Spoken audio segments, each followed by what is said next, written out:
Todos os anos celebramos o Natal em 25 de dezembro, porque Jesus nasceu nessa data.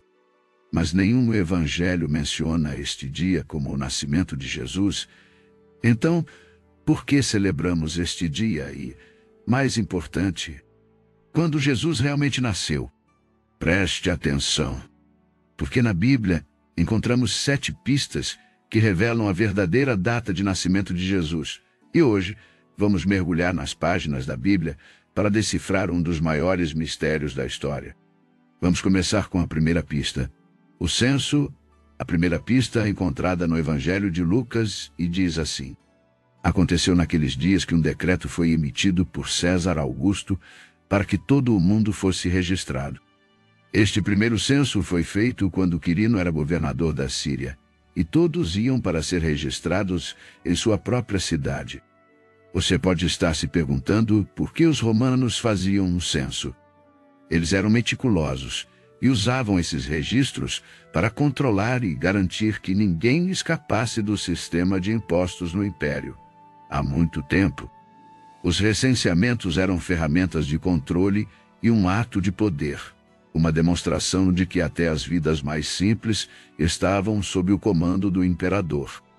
Enquanto César Augusto acreditava ter o controle do mundo, Deus estava escrevendo sua história através das ações de um governo terreno. Este censo exigia que cada indivíduo fosse registrado em sua cidade natal, o que forçou milhares a se deslocarem, incluindo a família que levaria o Salvador do mundo ao seu destino profetizado, Belém. José, sendo descendente da linhagem de Davi, teve que retornar a Belém, levando consigo Maria, prestes a dar à luz. Este não foi um percurso confortável, pois de Nazaré até Belém havia cerca de 130 quilômetros, uma jornada exaustiva mesmo para pessoas em boas condições físicas. E ainda mais para uma mulher grávida. No entanto, o que parecia ser uma complicação logística era, na verdade, uma peça perfeitamente encaixada no quebra-cabeça divino. Mais de 700 anos antes, o profeta Miqueias havia escrito: Mas tu, Belém, não és de forma alguma a menor entre as cidades de Judá. Uma irmãzinha pequena surgirá entre as famílias de Judá. Dela virá aquele que será líder em Israel. Agora, por meio do decreto de um imperador romano, Deus estava garantindo que essa profecia se cumprisse. No entanto, há um detalhe que muitos negligenciam e nos dá pistas sobre a temporada do nascimento de Jesus, na Judéia. Os invernos são frios e chuvosos, o que tornaria difícil viajar longas distâncias a pé ou de burro.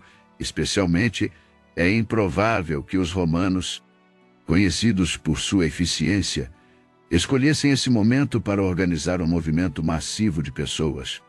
Isso sugere que o censo ocorreu na primavera ou outono, quando o clima era mais ameno e o deslocamento de pessoas mais fácil de gerenciar. Além disso, essas épocas coincidem com momentos de encontro no calendário judaico, como a colheita ou festividades, períodos em que encontros e deslocamentos já eram comuns. A verdadeira maravilha é como uma ferramenta de controle de um imperador se transformou em uma herança. Estavam destinados a cumprir o plano divino César Augusto, em sua ambição de dominar seu vasto império. Estava inadvertidamente preparando o palco para o evento mais significativo da história humana, o nascimento do Redentor. Este recenseamento não foi uma coincidência, mas sim meio que Deus utilizou para levar seu filho ao lugar exato, no momento certo. José e Maria não tinham conhecimento de que, a cada passo em direção a Belém, estavam cumprindo uma profecia. César Augusto também não sabia que seu decreto fazia parte do plano do Criador do universo. Vemos como Deus move as peças da história, mesmo as mais comuns, para cumprir seus propósitos eternos. Jesus não nasceu onde os homens planejaram, mas onde Deus havia determinado desde a eternidade. Em meio ao controle político de Roma, manifestava-se o controle absoluto de Deus. Este recenseamento é um lembrete poderoso de que, mesmo no que parece ser caos humano, há um desígnio divino operando de forma perfeita. Em resumo, o recenseamento de César Augusto nos lembra que Jesus Pierre provavelmente não nasceu em pleno inverno. Esta pista aponta para uma data mais lógica na primavera ou outono, épocas mais favoráveis para viajar e organizar um evento de tal magnitude. Mas continuemos com a seguinte pista. A segunda pista é o progenitor de João Batista. A segunda pista encontra-se num detalhe surpreendente. Temos informações sobre o pai de João Batista. Zacarias. Sabemos que Zacarias era um sacerdote da classe de Abias e que um dia, enquanto oferecia incenso no templo, um anjo apareceu diante dele com uma mensagem que mudaria a história. Sua esposa, Isabel, que era estéril e de idade avançada, teria um filho. Este menino seria João Batista, o precursor do Messias. Mas o que é fascinante é o momento em que isso ocorreu. Nos dá uma pista surpreendente para calcular o nascimento de Jesus. O turno de Zacarias no templo é uma das pistas mais fascinantes para calcular o nascimento de Jesus. No Evangelho de Lucas, lemos: houve nos dias de Herodes, rei da Judéia, um sacerdote chamado Zacarias, da classe de Abias, estava exercendo o sacerdócio perante Deus de acordo com a ordem estabelecida para os sacerdotes em Israel, que eram divididos em 24 grupos ou turnos. Cada grupo servia no templo por uma semana 2 vezes por ano. Zacarias pertencia ao 8º grupo. O turno de Abias ocorreria por volta de maio ou junho, momento em que Zacarias recebeu a visita do anjo Gabriel, e pouco depois Elizabeth engravidou, de acordo com Lucas 26. Meses após a concepção de João, o anjo Gabriel visitou Maria para anunciar que ela seria a mãe de Jesus. Isso coloca a concepção de Jesus entre novembro e dezembro, se somarmos 9 meses a partir desse momento. O nascimento de Jesus teria ocorrido em setembro ou outubro. O mais surpreendente é que esta linha do tempo coincide com a festa dos tabernáculos, uma das celebrações mais significativas para os judeus, que comemora a presença de Deus no meio de seu povo. Poderia ser que Jesus, chamado Emanuel, Deus conosco, tenha nascido exatamente durante esta celebração. É um pensamento impactante que conecta a teologia com o calendário judaico, como se cada pormenor estivesse calculado pelo Senhor. O relato de Zacarias, que parece um episódio isolado, é na verdade uma parte essencial do quebra-cabeça divino. Cada palavra nas Escrituras é colocada com precisão, e este detalhe aparentemente pequeno nos mostra mais uma vez que o plano de Deus não tem margem de erro. E temos outra pista que conecta o nascimento de Jesus a esta festividade judaica. A terceira pista é a festa das cabanas. A ligação entre o nascimento de Jesus e as festividades judaicas é fascinante.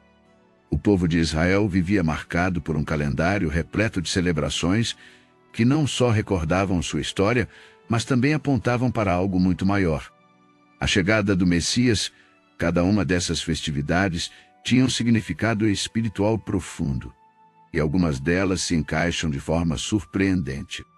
Coincidentemente com os possíveis momentos do nascimento de Jesus, como vimos, Jesus poderia ter nascido durante a festa das tendas. Uma das celebrações mais relevantes do calendário judaico é esta festividade, conhecida como Sukkot. Marca o período em que Deus habitou no meio de seu povo durante o Êxodo. Quando os israelitas viviam em tendas no deserto, era celebrada no outono, entre setembro e outubro, sendo um tempo de alegria, gratidão e reflexão sobre a presença de Deus entre eles. Além disso, temos outro trecho que reforça essa teoria no 1º capítulo do Evangelho de João, onde lemos que o Verbo se fez carne e habitou entre nós. E contemplamos a sua glória, a glória que pertence ao Filho unigênito do Pai, cheio de graça e de verdade. É importante notar que a palavra habitou no texto original grego pode ser traduzida como tabernáculo. Que momento melhor para Deus vir habitar literalmente entre seu povo do que durante esta festa? Além disso, as festas judaicas não apenas olhavam para o passado, mas também faziam profecias sobre o futuro, por exemplo. A Páscoa simbolizava a morte de Jesus, como o Cordeiro de Deus, e o Pentecostes coincidiu com a vinda do Espírito Santo. Se esses eventos tão significativos estavam alinhados com festividades judaicas, faz sentido considerar que o nascimento de Jesus também esteve. Outra festividade que poderia coincidir com o nascimento de Jesus é o Rosh Hashanah, o Ano Novo Judaico celebrado no outono. Este dia marca novos começos e uma reflexão sobre o reinado de Deus. O som do shofar, que chama ao arrependimento e anuncia a soberania divina. Poderia ter sido o contexto perfeito para o nascimento do Rei dos Reis. Jesus, ao vir ao mundo, inaugurou uma nova era, um novo pacto e uma esperança renovada para toda a humanidade. Tudo no plano de Deus está perfeitamente calculado como uma sinfonia. Onde cada nota tem o seu lugar, o fato de o nascimento de Jesus poder coincidir com as festividades judaicas é exato. O demonstra que não foi um acontecimento isolado, estava profundamente entrelaçado com a história e as esperanças espirituais do seu povo. Mas preste atenção, pois há mais duas pistas bíblicas depois de Maria dar à luz a Jesus. A quarta pista. Os pastores no Evangelho de Lucas encontramos um detalhe na noite do nascimento de Jesus que talvez conheças, mas provavelmente não tenhas refletido. Lemos que havia pastores na mesma região que vigiavam e guardavam as vigílias da noite sobre o seu rebanho. E eis que um anjo do Senhor se apresentou a eles, e a glória do Senhor os envolveu com resplendor, e tiveram grande temor. Este versículo contém uma pista importante sobre a época em que Jesus nasceu. Era de noite e os pastores estavam ao ar livre cuidando das suas ovelhas sob as estrelas em Judéia. Dezembro traz temperaturas frias, noites úmidas e chuvas constantes. É uma estação em que os pastores, por necessidade, abrigavam os seus rebanhos em refúgios nos campos abertos. A ideia de que isto observar o céu aberto, cuidando de suas ovelhas no meio do inverno, não se encaixa com os costumes e o clima da região. Este pormenor nos leva a considerar uma estação diferente. Primavera, verão ou outono são mais prováveis. Na primavera, os pastores levavam seus rebanhos para os campos devido à temporada de nascimento dos cordeiros. As noites eram agradáveis, e, embora frescas, não eram hostis. No verão, as noites também são quentes e os pastores costumavam levar seus rebanhos para pastar à noite, aproveitando o ar fresco após os dias quentes. Da mesma forma, no outono, durante a colheita, os pastores continuavam cuidando de suas ovelhas nos campos, aproveitando o clima ameno, mas no inverno, essa prática seria incomum e desconfortável. O mais fascinante deste versículo é como um detalhe aparentemente insignificante pode revelar uma verdade mais profunda sobre a época do nascimento de Jesus. Se os pastores estavam ao ar livre cuidando de seus rebanhos, tudo indica que uma conjunção assim aconteceu no ano 7 antes de Cristo, dentro do período em que se acredita que Jesus nasceu. Outra teoria fascinante sugere que a estrela poderia ter sido uma névoa ou uma supernova, ou seja, uma explosão estelar visível da Terra. Essas explosões criam um brilho intenso que pode durar semanas ou até meses, chamando a atenção de qualquer um que olhe para o céu. No entanto, não foi encontrado um registro definitivo de um evento desse tipo naquele período. Também foi sugerido que a estrela poderia ter sido um cometa que teria aparecido como um objeto em movimento no céu, guiando os magos em seu caminho. Mas os cometas eram vistos naquela época como prenúncios de desgraça, tornando esta opção menos provável. O que torna este relato ainda mais intrigante é que a estrela parecia ter um propósito específico: guiar os magos não apenas a observaram, mas a seguiram até chegar ao Lu, exatamente onde o menino estava posicionado. Isso sugere que a estrela não era um evento astronômico comum, mas algo que Deus usou de forma sobrenatural para anunciar o nascimento de seu filho. No entanto, o detalhe mais surpreendente é que a estrela de Belém não era apenas um sinal no céu, era uma mensagem para todos. A estrela de Belém anunciava ao mundo que o Salvador tinha chegado. Apesar de os líderes religiosos em Jerusalém ignorarem as escrituras que anunciavam o Messias, esse sinal alertou o rei Herodes, os reis magos. Ao visitarem Herodes em busca do menino, o alertaram sobre sua existência. Então, Herodes deu sua ordem mais sombria e cruel. Mas essa ordem nos deixou outra pista da data de nascimento de Jesus. A sexta pista, o massacre das crianças inocentes ordenado pelo rei Herodes. É um dos eventos mais sombrios relacionados ao nascimento de Jesus. Mateus nos relata que 3 sábios, conhecidos como os reis magos, seguiram a estrela no céu e chegaram em Jerusalém, imaginando que o soberano supremo estaria no palácio de Herodes. Então lhe perguntaram a Herodes: onde está o monarca dos judeus que nasceu?